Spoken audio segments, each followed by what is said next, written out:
Yo, Thought Warriors, what is up? Zy Van Lathan. It's me, Rachel Lindsay. My voice cracked just then when I said Van Lathan. It's the beet juice. It is the beet juice. I was drinking some beet juice, trying to get my healthy on. And, Rachel doing what she always does. She attacked me for it. Oh, now y'all know it's the other way around normally. I'm just picky. I'm just a picky. Actually, I didn't attack you. I asked you a question. I said, what are the benefits of beet juice? What does it taste like? I was trying to see if this is something that I could tap into. It's not. Yeah, but it's, you asked me a question in that accusatory way. Wow. You could taste wow. it. When it's kind of like a way when a black woman asks a black man, when a black woman asks a black man if he dates black women, that question is never not charged. It's like, do you date black girls? It doesn't matter how it doesn't matter how she says it. She could say it super nice. Do people ask you that all the time? They used to. Yeah. They used to. They used to ask me all the time. I'm trying to think, is it something that I led with in initial conversation? I think so. Look at me now. It's true. Look at me. Me and Kalika showed up to one place together and they go, man, I didn't know you dated black women. I'm like, what? It's like, what about me? That made me look at me different. Like, what about me says OJ? I don't scream. Okay, that's Orenthal. Do I look like is this a Cuba Gooding Jr.? I don't think so. Right? Man. Correct. Do I have Cuba Gooding Jr.? Am I like Miami, just off the coast of Cuba? Am I, you know what I mean? Like, am I 90 miles away from being Cuba? I don't think that's the thing. By the way, shout out to those guys, but that's not my thing. I wonder why. Do you have thoughts? No, I don't have thoughts. I don't know why somebody came up and said that to you. Because I hate when people do that kind of stuff. Yeah. I think it also, I think TMZ didn't help it either. Well, TMZ definitely did. I mean, when they show the newsroom, there's you. It's me. And nobody else. Right. And it's like... So maybe people just assume. Yeah. What's your friend circle look like? People assume stuff like that. They love to assume. I mean, yeah. I mean, I guess, they think how much of a, excuse me, Judge Lindsay, real nigga could you be if you're working in the TMZ newsroom? But they don't know. It's the Marvel conversations. You know what I mean? Like, that's the Marvel conversations. What does that have to do? You'll say oh, I hung out at GameStop. I don't know. It's just like surf you do. You'll be like, oh, I'm a little nerdy. Wow. I don't know. Are you I'm just trying to figure out why somebody would come to this conclusion. Have you ever heard of a blurred? No. You know what a blurred is? No. Blurred. And I don't like the way you're saying it. Is a black nerd. So it has nothing to do. Just the fact that you use that terminology. I don't think that that's a widespread term that's used in the black. Don't Urban Dictionary it. Don't Urban Dictionary. I'm not Urban Dictionary anything. I'm saying that I think blurred is a real deal. You know what I mean? Jackson, have you ever heard of blurred? Jackson, have you ever blurred before? I had not heard of that before. Isaiah? Nah. Trudy? I'm going to stand with you, man. I've heard of blurs. Hey, Trudy, okay. Black woman. Would you like to introduce Trudy since you said her name? Yes, we have a new producer on the show, Trudy. Her name is Trudy Jenkins. She is the blackest of the blackest people that exist. That's why she knew about blurs. Shout out to Trudy, who's going to be. Do you know Trudy's actual name or? I don't know her actual name. I don't know her last name. I'm hollering because my last name is not Jenkins. Yeah. It's Joseph. What is your last name, Trudy? What's your last name? Trudy Joseph. That sounds like a spunky private eye. You know what I mean? He always takes it back to this. It does. It sounds like a spunky young private eye. Hey, I'm Trudy Joseph and I'm on the case. Did you know that there's a blurred.com? Yes. What do you think? Of course I knew.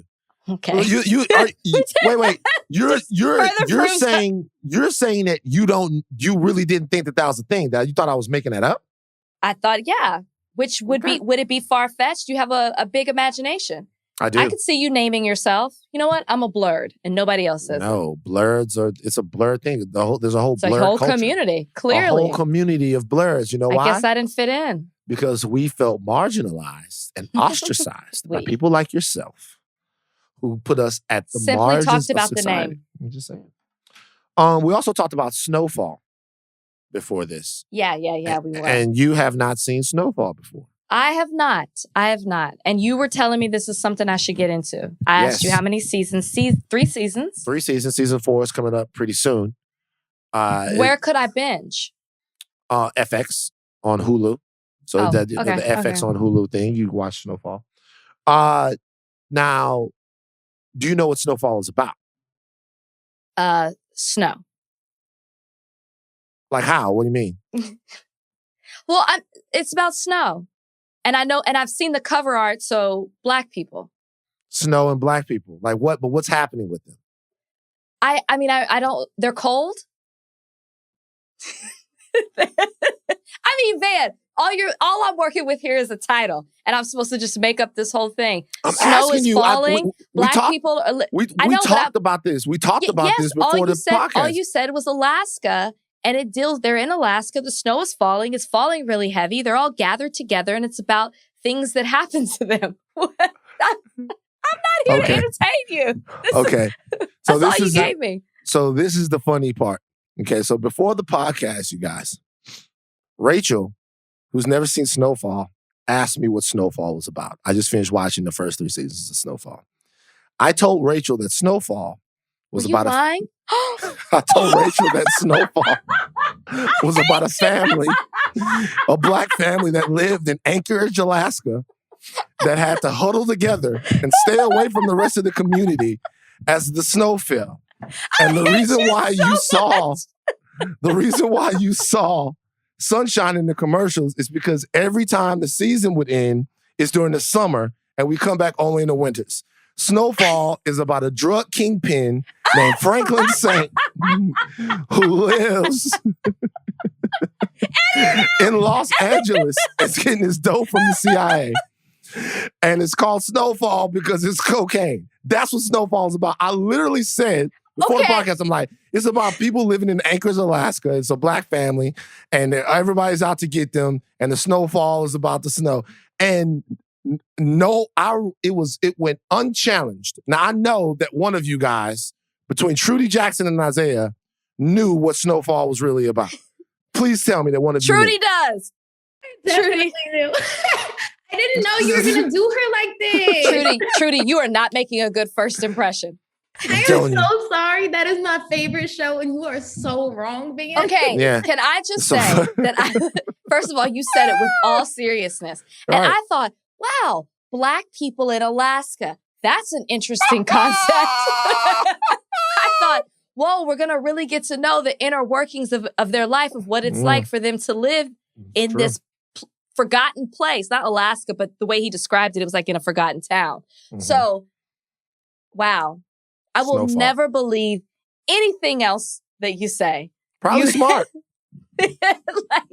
Probably. I'm not going to lie. I'm even sure Jackson was like, huh. I think Jackson asked questions as well. I didn't know what Snowfall was about. All I've seen is the art and Van's tweets. Oh my God.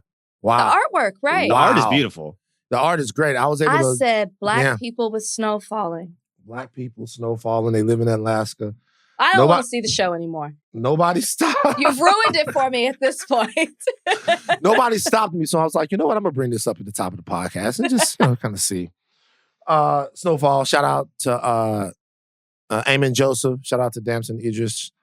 You know what? Get on with shout the out to Isaiah. Shout out to everybody, man. You guys, Melody, the whole. Shout out to all of you guys. Rain Edwards, you guys are doing a great job. Let's take a break. Come on, Blurred. All right. One of the dumbest fucking things I've seen in quite some time. I don't care. Everybody can do whatever they want to do, right? Everyone can do whatever they want. I'm not saying that they can't do it, but that doesn't mean that it's not dumb. It just doesn't mean that. And one of the dumbest things I've seen in quite some time is done by rapper Lil Uzi Vert, who reportedly, it's not reported that he did this, it's reported the cost, reportedly put a $24 million pink diamond in the middle of his head. He got it. He got a piercing on his forehead. And he put a $24 million diamond in the forehead. Now, I don't know how you do this. I know that people get piercings in their cheeks and stuff like that. I don't know how you get this diamond implanted in your forehead. I don't know how this works. He says it's 10, almost 11 carats. And they also posted a video or a picture of him later on bleeding out of his head and said that if they try to take it out the wrong way, he could die. I'm sorry, guys. I got to put my old man pants on right now. This is the dumbest fucking thing I've seen in a long, long fucking time, man. This is really, really, really stupid. Old man pants? Just your sane pants, man. Mm-hmm. Wait, I have a question for you. Sure. I know that snowfall is about drugs, but is it in Alaska? It's in Los Angeles, Rachel. It takes place in That's LA. The only thing I needed to know. In and around LA. No. I needed to know. It doesn't take place in Alaska. What they gonna do? No, it doesn't take place in Alaska. I just wanted some of it to be right. It takes place in LA. No, everything was made up. Man, I'm sorry. I'm so I might watch it now. Anyways, I don't even know how to respond to this, man. I don't even know. Uzi says he spent 3 years paying on this diamond, right? $24 million. And then he said, you know what I'm going to do with it? I'm going to stick it in the middle of my head. I don't know if I should be concerned. I don't know if I should laugh. I don't know if I should be upset. I don't know if this is irresponsible. I don't know if I should be mad at the person who actually had the audacity to pierce this into the center of his head. Is this what the culture is now? Is this where we are as a society? I mean, is he okay? He can't be okay. He tweeted he was trying to turn into a diamond. He's not okay. Know. I don't want to make accusations about him not being in the right mind, but he can't be. I wonder, I guess my question is what's next? There isn't one. Yeah. What's next? Look, by the way, Uzi is free to do whatever. It's his body. Free to do whatever he want to do. I'm sorry, y'all. I'm not standing behind this fucking shit. This shit is dumb. He's not okay. He's walking around with the biggest target. It makes my stomach turn to look at it. He's walking around with a gigantic target on him because he's got this diamond. He's 26 years old. $24 million on this person wherever he is. Shout out to Freddie Gibbs. Freddie Gibbs posted on his on his Twitter the scene with Thanos grabbing the diamond, the Mind Stone off Vision's head, and says, "When I see Lil Uzi Vert," hilarious. I don't know, man. He's not okay. I don't know. I don't know what's going on.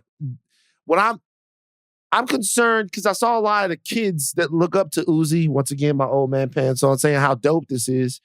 Who said that? Is this going to make people go and start putting diamonds all in their face? I know that some people have diamonds in their face, but this is a big-ass diamond in the middle of his head.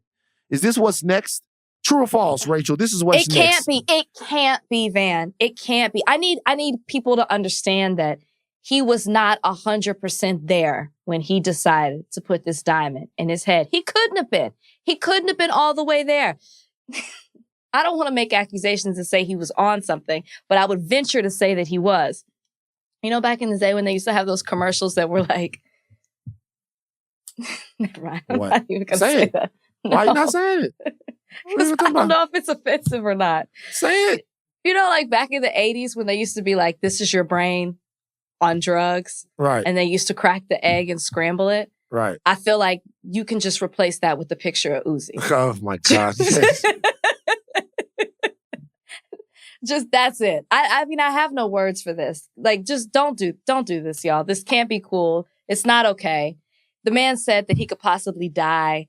You saw the blood coming from his head. Like, I'm sure next week it won't be in his forehead. He says he's been, I think you're wrong. He said he's been paying for the diamond for 3 years. 5 years. 5 years, he said. 5 years. Put it on something else.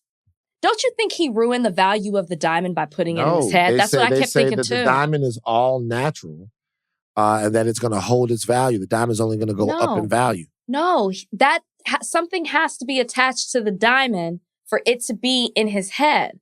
It's got to be hooked on something. So it's taken away its value. It has to.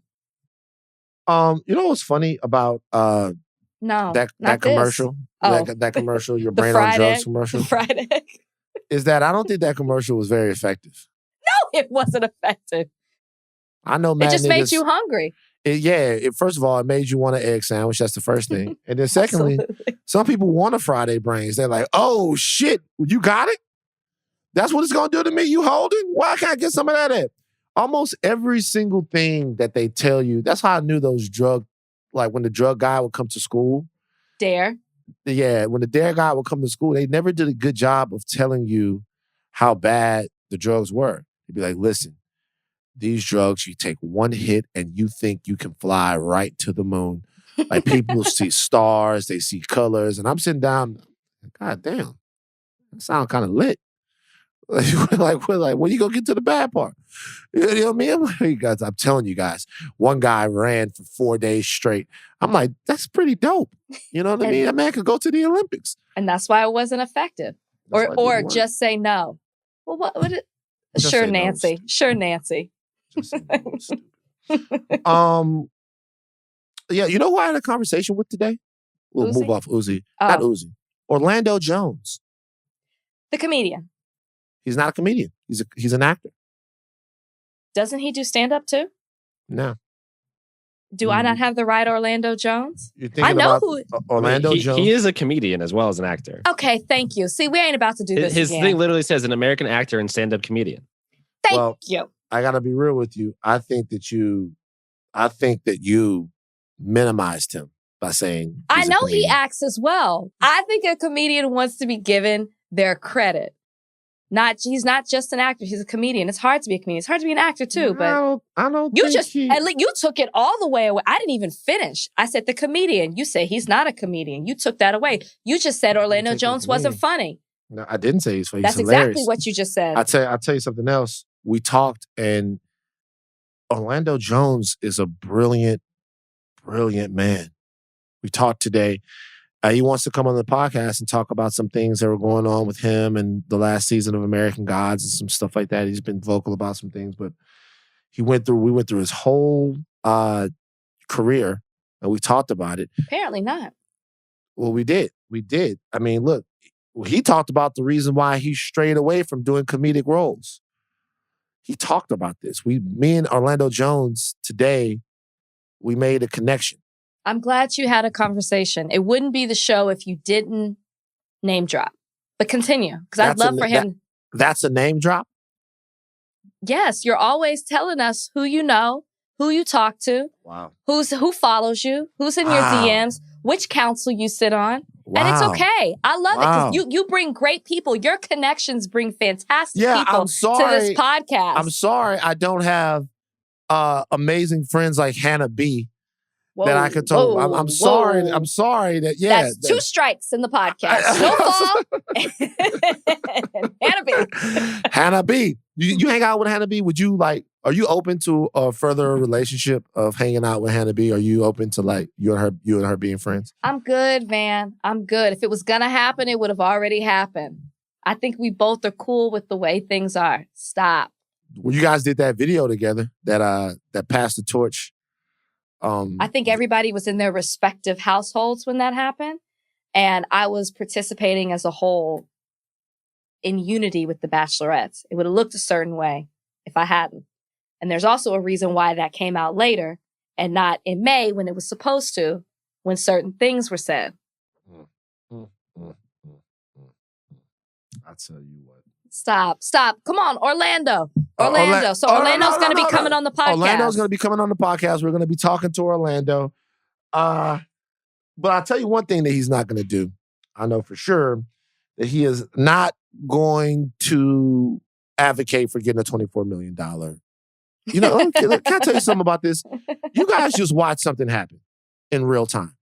You watch something be so dumb that I could not sustain the energy to talk about it. That's really what happened. That's why I brought up the conversation with Orlando. I'm sorry. This is fucking stupid. Don't apologize for that. Look, Uzi Vert, I hope you make if you got $1 million, I hope you make $1 billion. If you got $1 billion, I hope you make $2 billion. But None for me. Kids, don't go out there and put no diamonds in your head. Somebody gonna smack your face and rip it right out your head. You're gonna be walking around here with a big ass scab in the middle of your forehead and you're gonna be broke. Don't do that. Don't do that. You ain't got no security. Don't put no goddamn diamond in the middle of your head. You're gonna be scabby and broke. Scabby and broke. Take a break.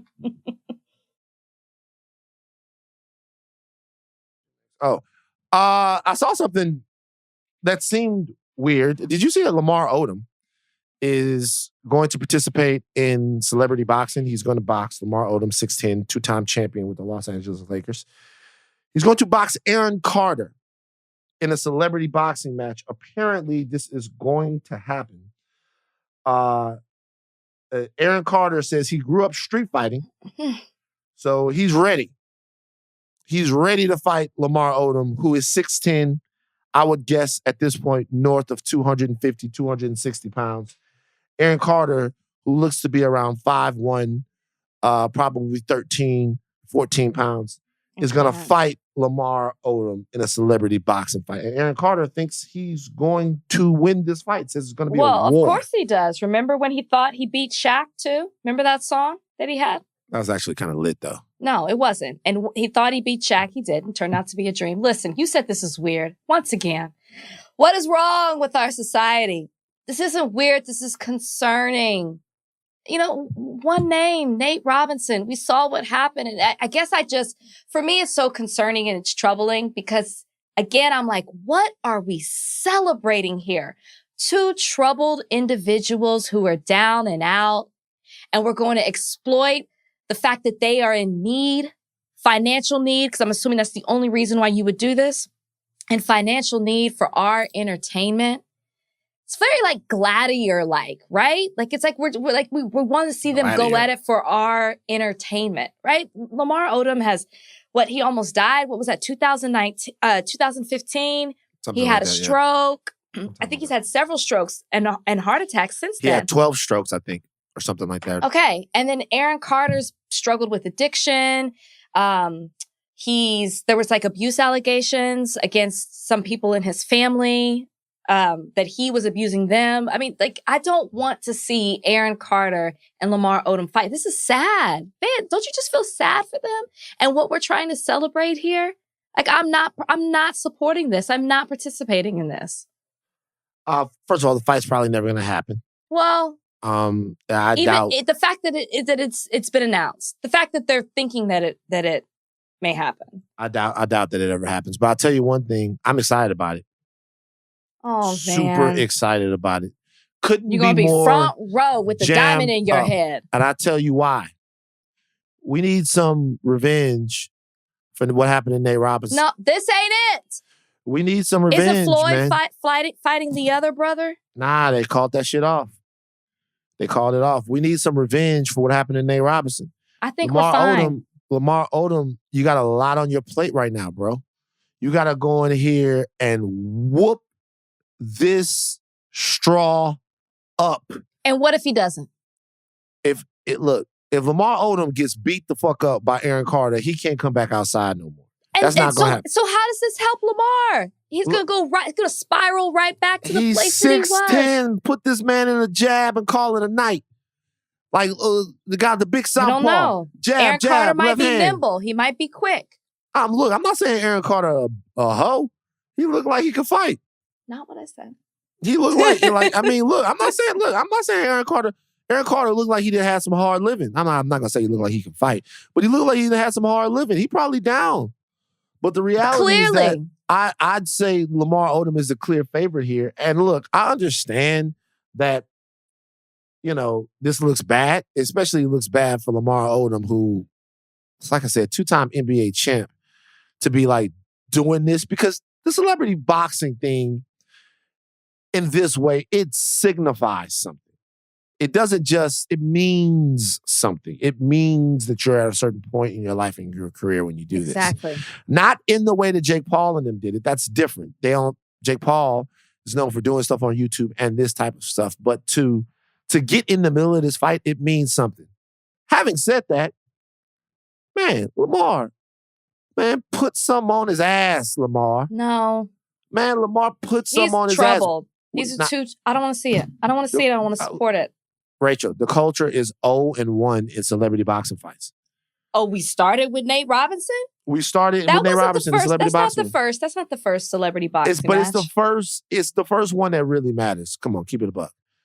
It's the first one that really matters. It's the first one that we really watched and kind of got behind. Because we had to. We were trying to watch Tyson and Tyson and Roy Jones. I know, that's but why. I was interested in seeing that. Otherwise, I would have never watched it. I think the Jake Paul Nate Robinson fight was a bigger draw for me.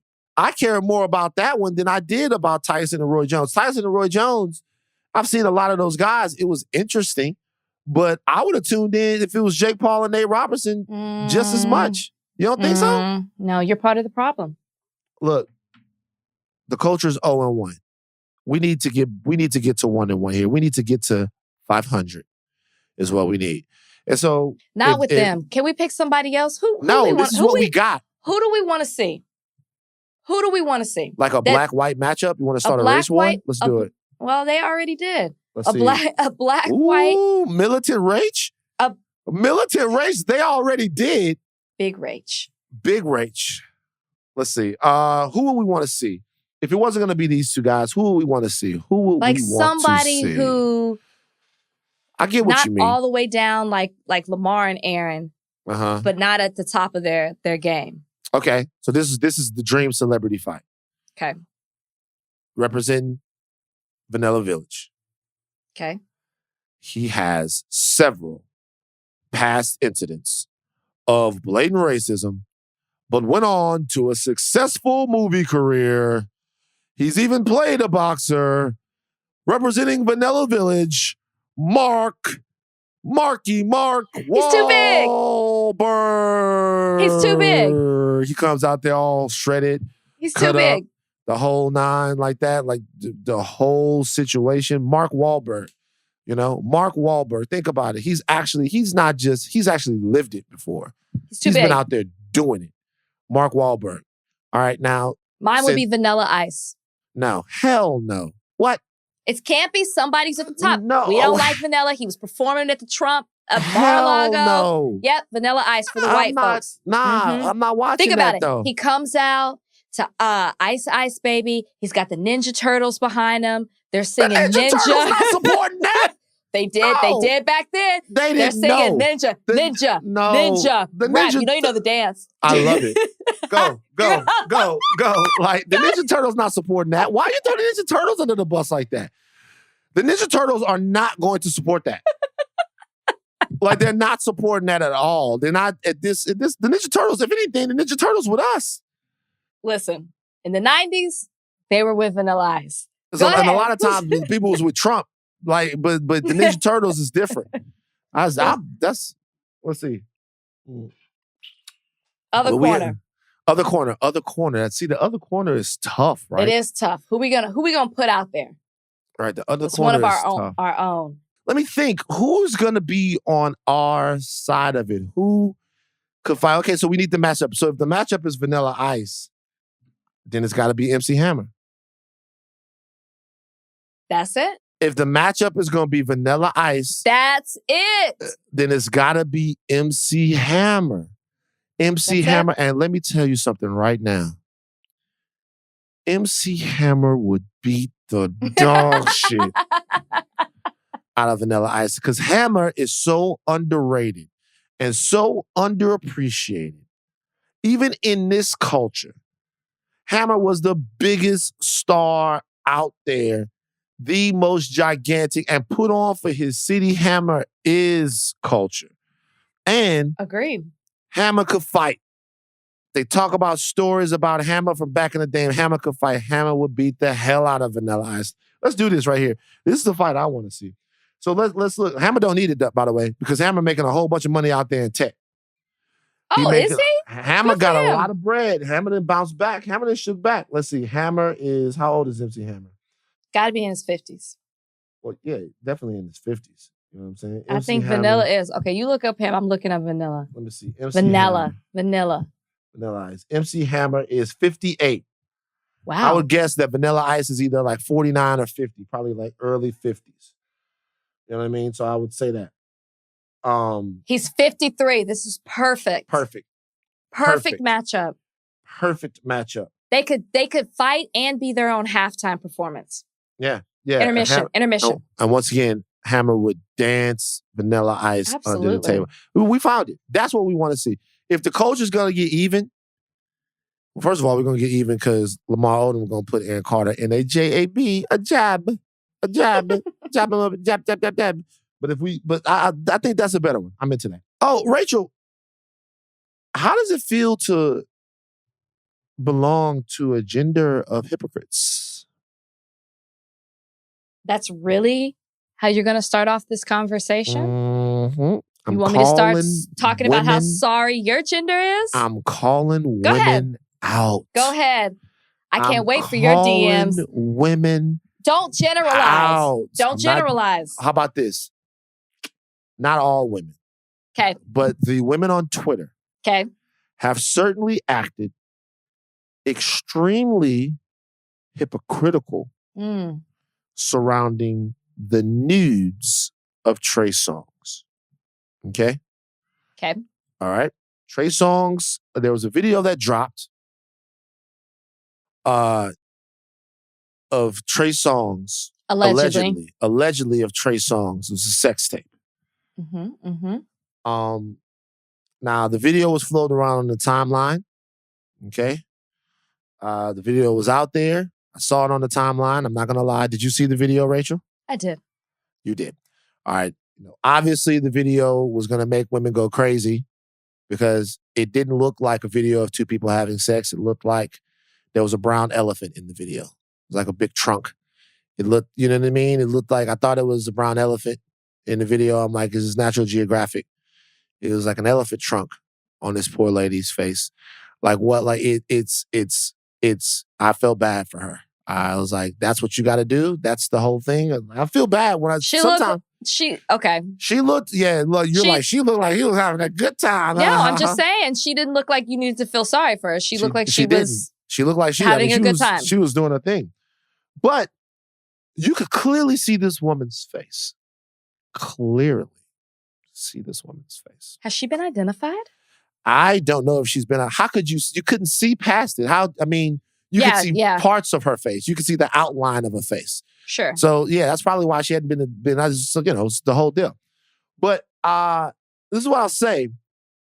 I'll say the reaction to this was, oh, Lord, we love Trey Songz. Trey, who now has an OnlyFans and stuff like that. And that's to be expected, right? But when analyzing this, and you think about how the leaking of somebody's nudes, revenge porn itself, or things of this nature are handled when imagine if that wasn't Trey Songz. Because this has happened before with women. It's happened before that they've had their situations. And it's a huge, huge, big outcry about how upsetting it is to have your personal business put out there on the internet. And I did not see that same energy on Twitter. It seemed as if it was taken as a light, laughing matter. The ladies loved it. Besides the fact that a woman's privacy was clearly violated to the degree that we know that it didn't seem like there was any, hey, you guys, stop sharing this. This is somebody's personal and intimate moments. Does Trey Songz and a woman, do they not get that? Well, I don't think Trey Songz cares. So while you're trying to flip it on my gender, let's go ahead and flip it back on yours. Because I saw equal 50-50 where some people had a problem with the fact that this video was out here and the way that women were responding. Like they were running to get to Trey Songz as soon as possible, listening to his music, excited over what they saw. I saw an equal amount of women that were upset. But I want to flip it back on your gender. Flip it back. Trey Songz seemed to be relishing in the idea that this video is allegedly him. Not one time did he take up. Yes, relish.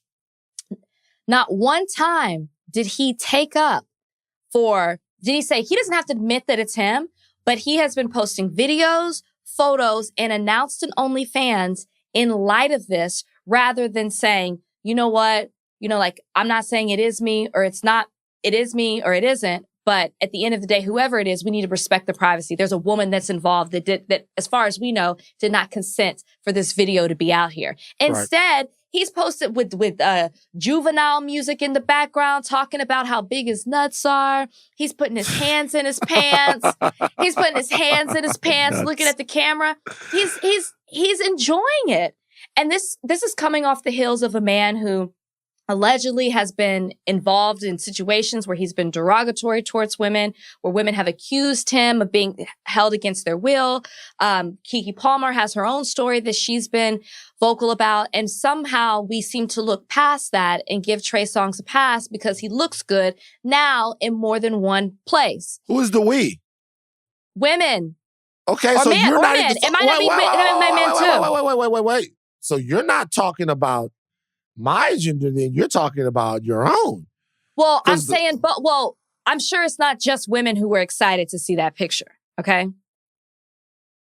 There are men who probably were excited to see it as well. Yeah. I mean, that picture, video. By percentage, of course, there are going to be some men. So, but I'm just saying, though, that yes, there are women who are at fault for the information that they were, or the stuff they were putting on Twitter. But you also got to fault Trey Songz in this. He could have handled it completely in a different way, but instead he played into it and got a pass from it from those women that were supporting it. I have a problem with that. It'd been different if he did way too much playing into it. All for the OnlyFans. All for the OnlyFans. So he had started the OnlyFans since before this. Okay, well, I didn't know he had one until now. But now it's promotion. It's free promotion. Did you subscribe? I'm not subscribing to any OnlyFans. This is toxic femininity at its worst. Okay. It's actually not. It's misogyny. It's misogyny. The way he. Look, can I be honest with you? Everything in life is misogyny. That plant right there is misogyny. I'm sure. See my plant right there, right? Oscar. I love Oscar.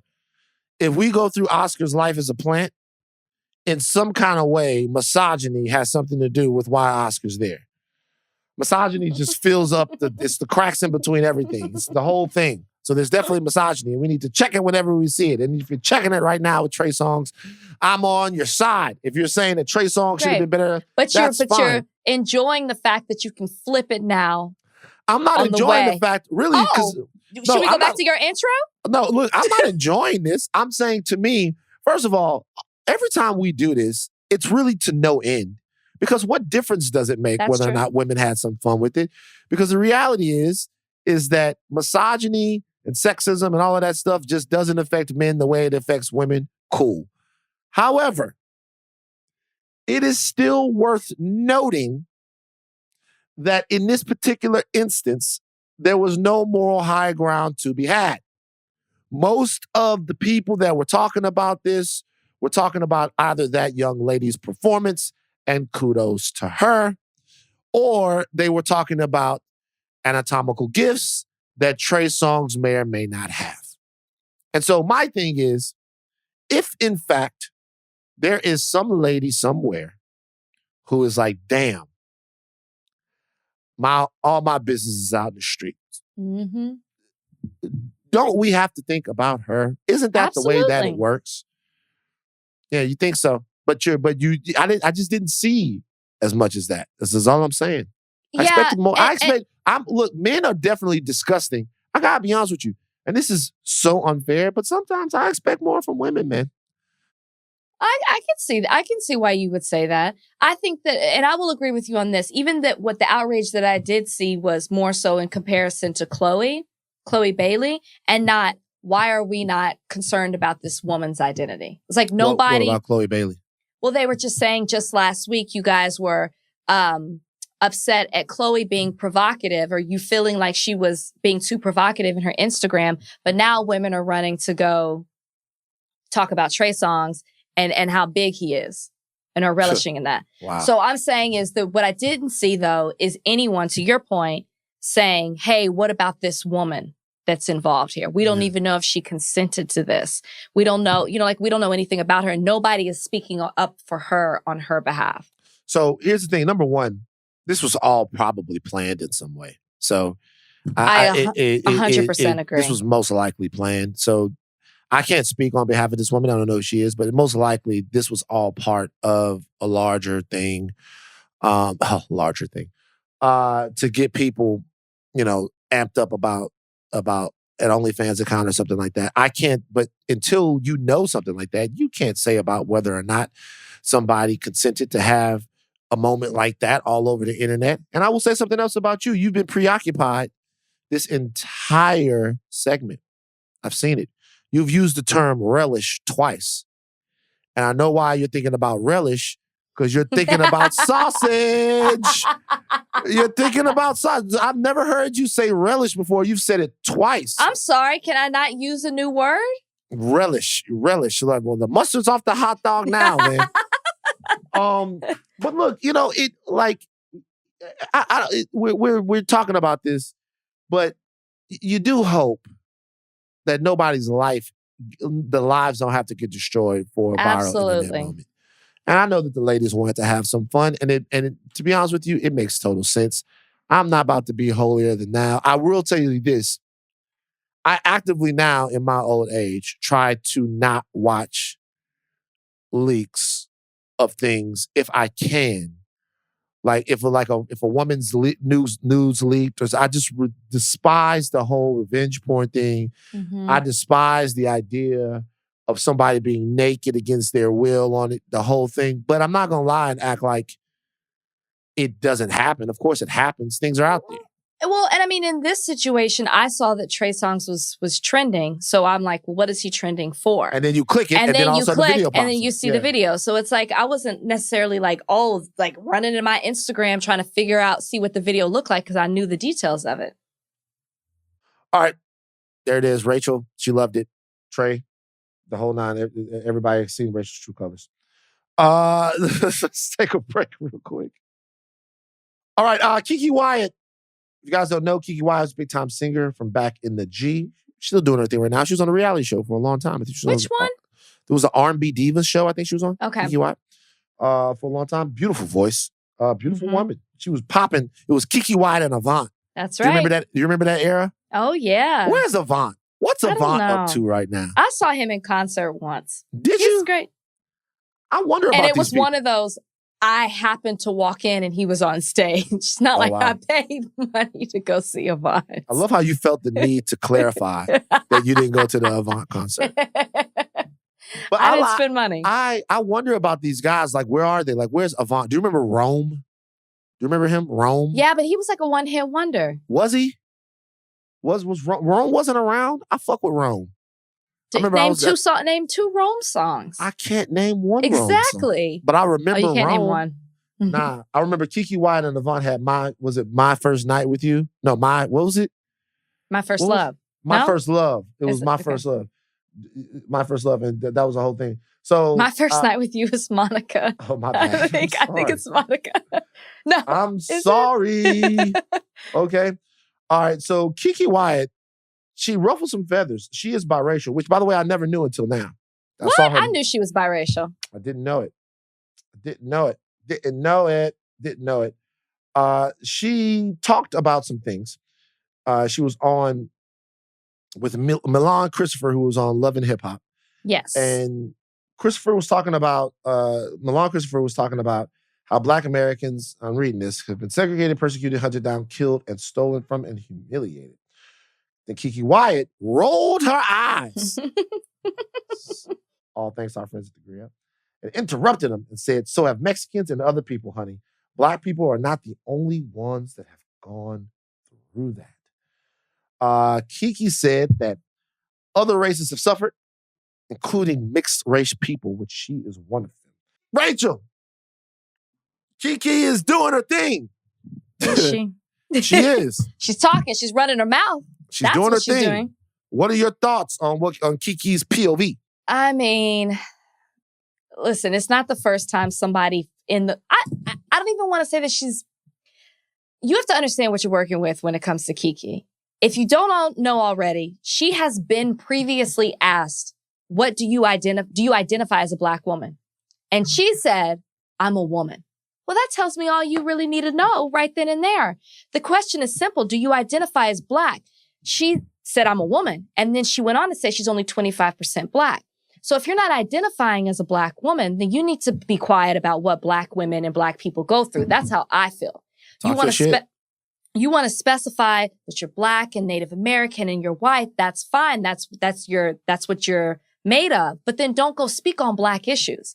And I mean, I didn't even know this about Keke. I knew she was biracial. I thought she was half and half, but I didn't realize how much she has distanced herself when she speaks about being a Black woman. She basically says she is not that. I didn't know that her mother was white and that she grew up with her white mother saying the N-word. And her mother told her that is okay to say, because when you're saying the N-word, you're just talking about an ignorant person. So it's not related to a specific race. If that's the mentality that you had growing up as a child, that's what your mother taught you, then no wonder you're loose at the lips and saying these kinds of things right now. Your mother didn't teach you, because she couldn't teach you, the history of the N-word and how deep that runs and how the hatred that's behind that word, or as you said on this podcast, Van, the violence behind that word. Your mother told you it wasn't race specific. It's just a stupid person. That's what we're dealing with Keke. Keke grew up in a household where her mother told her she couldn't watch the mini TV series, I should say, Roots. So that's why so anything that comes out of Keke's mouth, I'm not listening anymore. Stop asking Keke Wyatt questions about being Black, Black culture, Black issues. She has proven once again that she is not for us, by us, none of that. None of that. She's a woman. Ask her gender-specific questions. Gender-specific questions for Keke Wyatt. Obviously, Keke, in my opinion, has everything all fucked up. Look, she said later on, I'm a nice person, but when you bring the nigga out of me, honey, it come out. So obviously, and called herself Shaquita. Yeah, all of that stuff. Look, here's the thing. It's a racist trope to talk about what other people have gone through as a result of their experience in America. I don't minimize what anybody else has gone through. There were millions and millions and millions and millions of indigenous people living here in America, north of the Rio Grande, before the arrival of the Europeans. Now there aren't. Now there's somewhere in the 100,000s, maybe a little bit more. This is not meant to inflame or insult any of the indigenous people that listen to this podcast. We really appreciate your support. It is to say that atrocity and degradation nobody has a cultural ownership on that. And because it's my respect for that fact that I don't mute people when they're talking about it. So because I respect what Black Americans have gone through, if I'm speaking to someone who is native to this continent and they talk to me about their experiences culturally, the repression, some of the ways they've been removed and stripped and erased, it's the respect that I have for what my people have overcome that connects me to what they're trying to convey, right? It's the fact that I get it. I understand what that means. Okay. The thing that makes you say, turn the page to somebody that's talking to you like that is a belief that, or not necessarily a belief, an inability to connect to what it is that they're talking about. An inability to humanize what it is they're talking about. Mm-hmm. Shut up real quick. Everybody has it tough. Well, it's not your job to sort of legislate who can talk about what. You don't fix those rules. Why would you want someone to not discuss or articulate their condition? Right. Where does that come from? That comes from white supremacy. Mm-hmm. That's entrenched white supremacy. That comes from, why are you complaining? Everybody has it hard. Get out. I didn't do nothing to you. Right? And it shows me that Keke Wyatt is aligned with whiteness, not just not Blackness. She's aligned with whiteness in a very intimate way, which in a way makes sense. Her mom is white. Her mom is,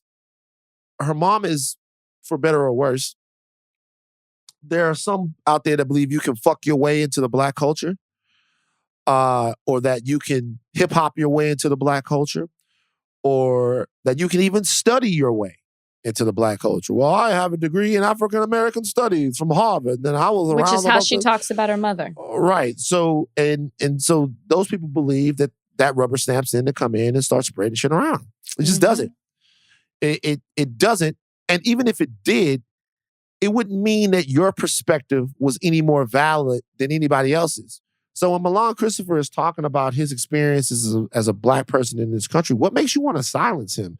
Right. See, because that's not just ignorant. It's dangerous, and it's pernicious. There's something which, dangerous and pernicious are basically the same thing, but I'm trying to be smart here, you guys. But it's something deeper than that.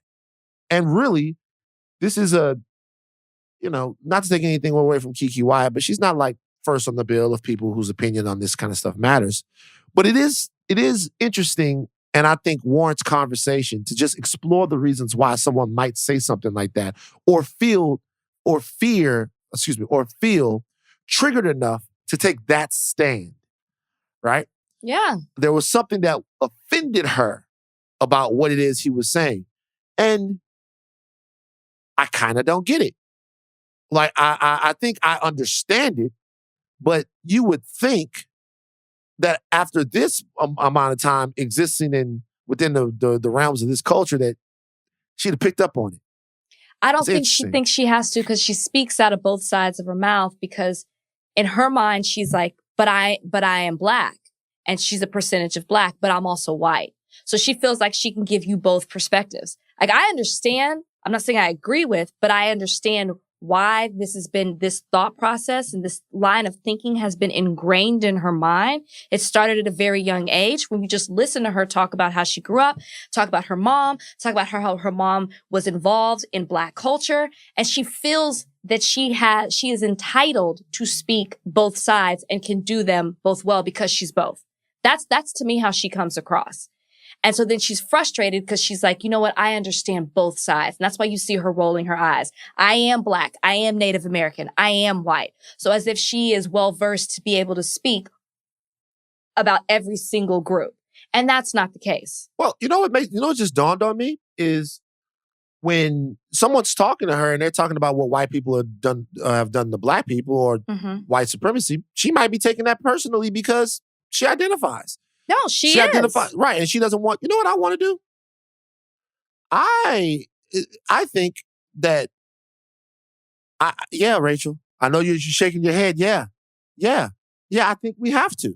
No, Rachel. I think we have to. I think we have to formally invite either Keke Wyatt or her mother onto this podcast, or maybe both of them. Definitely not her mother. Well, to me, this fascinates me. Because why is that fascinating to you? It fascinates me because I didn't grow up. The way I grew up, that in Baton Rouge, the only thing worse than being a nigger was a nigger lover. So if as wrongheaded as they were sometimes, the white women that had slept with black men and were pushing around in Piggly Wiggly carts with kids hanging off of them with curly hair and light skin, they had to caucus with us. Yes. They had to.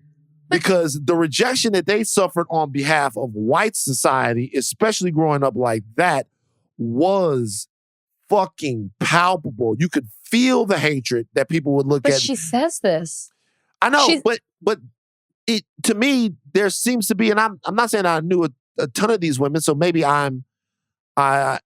maybe there's a gap in my thinking here, but it seems like Keke Wyatt and her mom are othering black people. It doesn't feel like that to you? What black people? Othering black people, saying they're I don't know. It's unfamiliar to see how someone doesn't understand that, and I'm curious. I don't think it's that she doesn't understand it. She's truly what she's saying is all lives matter. And that's what I take from this conversation, because she's like, I get that you're black and you're oppressed, but I went through a lot of oppression as a biracial person, and my mom went through oppression as a white person because she married a black man. That's what she's saying. Oppression from whom? She's talking about oppression from black people? She's talking about oppression from white people, I believe, from what I read. So she's like, my mom grew up in all black neighborhoods. My mom could cornrow hair. This is the kind of stuff that she was saying. My mom could do cornrow hair. She said that. Yes, she said that. So she was trying to basically prove to us how in the culture her mom is. So she is saying, why do you keep talking about being oppressed? I was oppressed too with my 25% blackness, and my mom was, and she's all the way white. So it's like, I don't even want to invite that side. I know where she's coming from. I still think it's ignorant. All right, well, we'll see. I'm interested in talking to all people who don't make any fucking sense. And Keke Wyatt and her mom, you guys are not making any fucking sense right now. Milan, Christopher, keep doing what you're doing. Look. She could come. Tell Shaquita to come on. That's her alter ego, I guess. That's what she said. I'm going to be real with you right now. It seems like you're calling her hands right now. It seems like you calling her, because you do this a lot. It seems like you calling her hands. It seems like you want smoke. I invited Shaquita on the podcast. It seems like you want invited smoke. Keke Wyatt. It seems like you want smoke. Once again, shout out to my natives, my indigenous people. They had a way of making signals. They wanted smoke. It seems like you want some of that smoke. We'll give you the smoke, Rach. I can't wait. We haven't had that moment yet where you just where you have. Because we haven't had the right guests. I'm telling you right now that I really think in an intellectual way that I'm willing to parse apart why that might be a thing. I think it's interesting, but we'll see. We'll see. Yeah. Stay tuned. Maybe she'll be here. Okay. Look, I'm not gonna go through a whole full-throated sort of recap of The Bachelor. I'm just gonna go ahead and go straight to. First of all, I like the fact that the bullies got what was coming to them. Yeah. Yeah. He cleaned house. He cleaned house of the bullies. That had to happen. What was her name? Anna? Anna.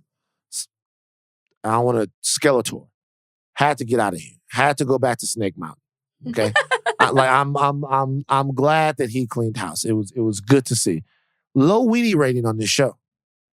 Okay. All right. You were a fan of him this week. Low weenie rating. So yeah, he was pretty cool on this show. Okay. So normally, we say the weenie rating is the Matt James weenie roast. It's normally up to 5 weenies that he could get.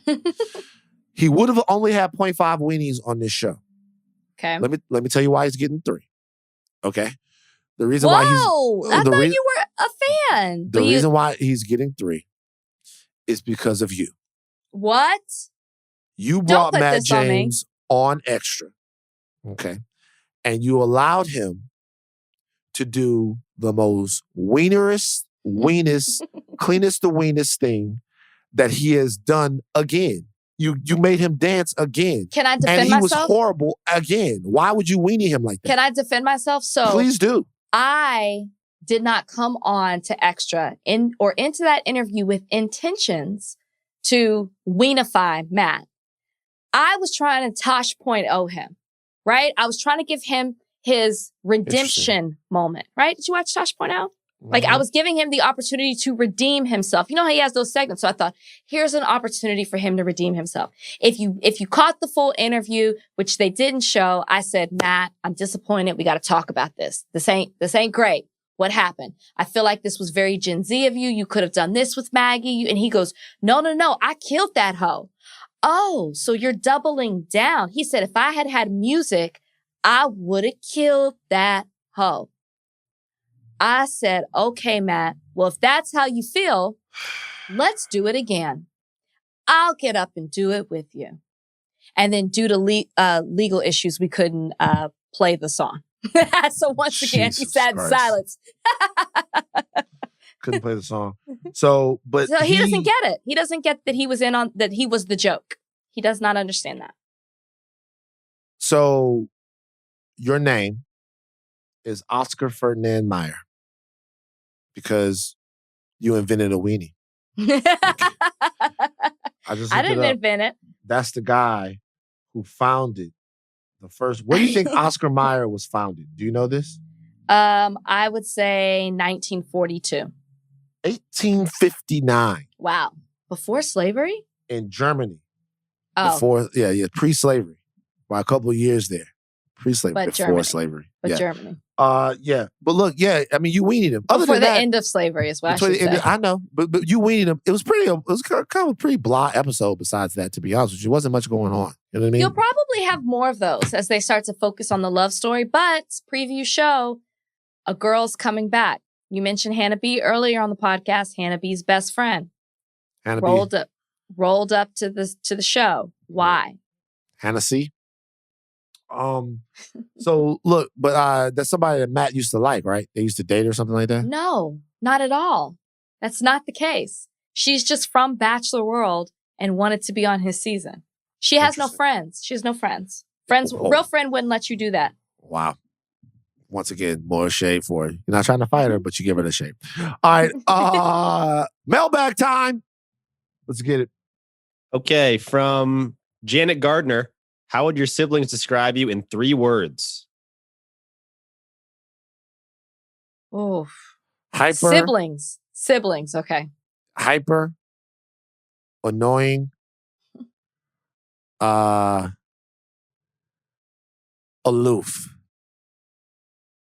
Okay. Ooh, aloof. That's a good one. Yeah. Sensitive, confrontational, and wild. Interesting. Okay. That's what I'm talking about. All right, Jackson, next question. From Corinne Cole-Bauer. If you could give a TED Talk on anything, what would it be? If I could give a TED Talk on anything, what would it be? I feel like you have a list of this in your notes. Nah, it would it would be about the MCU. I'm so happy I know what that means now. Yeah, it would be about the importance of myths in culture building. Why stories of superheroes galvanize us so much and inspire us so much. It would be about the importance of that. That's what I would talk about. What about you? And the subtitle would be Blurds. Blurds. Blurds. Would you like to tell people what MCU stands for? Because not everybody knows. Marvel Cinematic Universe. Hey. I know that now. Honorary Blurd. Honorary Blurd. Oh, what would I speak about? I would talk about, when I do talk to like college students, I talk about what I wish somebody would have told me when I was in their seat. Uh-huh. And I feel like I always was doing what people wanted me to do and living somebody else's life. So I would speak on whose life are you living? And I would talk from that perspective. Hell yeah. That's good, right? Last question. Do you guys want another describe yourself but differently, or do you want a food question? Food. From Deandra Vallejos. Apologies, Deandra, for mispronouncing your name last time. Oh, by the way, let me tell you something. About Deandra. Deandra's boyfriend got at me.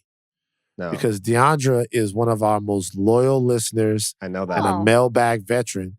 And you wrote her name as DeAndre. I know that. And I said DeAndre, and her boyfriend hit me like, yo, like, why you coming my girl like DeAndre? I like him. She got mad at me. She came at me too. Yeah, well, get the shit right. I mistyped it. I mistyped in the docs. That's why I'm apologizing. Formally apologizing, Deandra. I apologize. If we had merch, we would send you something, Deandra. She's back though. From Deandra Vallejos. What's your favorite breakfast food? Bake pancakes. Okay. Cinnamon toast. Cinnamon toast. I've never actually had real cinnamon toast. Oh, my mom used to make it for us every day. How do you make it? Okay, so you get the bread, wheat. You can't do white because it gets too soggy on the back. Yeah. Wheat bread. That's true. You put the butter, and then she had already mixed the cinnamon sugar together. So it's 1 spoonful of cinnamon, 2 spoonfuls of sugar. That's the recipe. Shake it up. You sprinkle it on, and then you broil it. And then you get it just burnt enough to where the edges start to burn. It's so good. I'm not gonna lie. That sounds like some real niggerish shit. I'm not gonna lie. It seemed like it was that seemed like I've never had it. I know that that's something that people do, but what we would do, what my dad would make syrup sandwiches. Oh, yeah. My mom loved those. Yeah, I see what I'm saying. That seemed like some real... listen, they had to... My parents come from humble... Put some cinnamon on it? They come from humble beginnings. You know what I mean? And my mom, she grew up inner city Houston. My dad grew up on a farm. So, they were creative with it. And it's my favorite breakfast food. Really? Favorite. Just straight up carbs on carbs. Cinnamon and bread. I'm going to try it. I'm going to try to make some cinnamon toast. Nope. All right, that's enough for mailbag. Rachel, do you have an unexpected ally of the week? Yes, I do. My unexpected ally of the week is Ulta Beauty. You ever been in an Ulta before? I have. There's one right next to the Target here in West Hollywood. Okay, so Ulta created a new position for Tracee Ellis Ross, your girl. Yeah. She is going to be the new diversity and inclusion advisor. So part of this initiative is that they are going to they're promising to have Black-owned brands, and they're promising to invest $4 million in marketing for these brands. And then they're going to have a $20 million larger campaign to reach out to customers of color and other underrepresented communities. Then they're also going to institute a training program so their in-store staff can better accommodate people of color in their stores. And Tracee Ellis Ross is going to be the advisor for this. That's pretty cool. That is amazing. I will be shopping at Ulta now, probably over Sephora. Out to Ulta Beauty. Mm-hmm. Okay. My unexpected ally of the week is all the Clubhouse listeners. Because the way they've been hanging on the nuts of Elon Musk, not all the people on Clubhouse, but so many people on Clubhouse have been hanging on the nuts of Elon Musk, riding his goddamn nuts, riding it. You're like riding his nut wagon. You know what I mean? So many people have been doing it that it's finally run me off Clubhouse. Whoa. I had some of the shout out Royce 5'9", Glasses Malone, Bishop Brigante, Just Blaze, Mouse Jones. The whole crew. There he goes, y'all. We were running rooms on Clubhouse. We had some of the best rooms, and they still got some of the latest rooms. Go into all of those rooms over there. The Monday Meetups crew. Shout out to all of them. But I just can't do it. The nut slalom, riding down the Milky Mountain of Elon Musk's nuts, dodging pubic hairs like they're trees on a ski slope. I can't fucking handle it. I don't get it. I can't handle the dick riding. I can't. I don't understand how you can even get addicted to Clubhouse. Maybe I'm not doing it right. I don't understand how you're that distracted by all the Elon Musk rooms that it's bothering your time on Clubhouse. It's just, I didn't do these rooms. I'm just sick of the whole thing. Shout out to Club. By the way, Clubhouse is great. You guys go do your Clubhouse things. I have no money in Clubhouse. I'm not dissing anybody on Clubhouse. We're all in the pandemic trying to figure out the best way to pass the time and still connect with people. If Clubhouse is that for you, is that for you. Elon Musk fucking ruined Clubhouse for me. Is he in the chat rooms or are they just about him? He was in one. Okay. And, he just ruined it for me. I've had some of the most fun on some of these Clubhouse rooms. People have solved problems. People have aired out grievances, all of that. But now it's like, you think Elon Musk gonna bring Pac back from the dead. It's like stupid shit.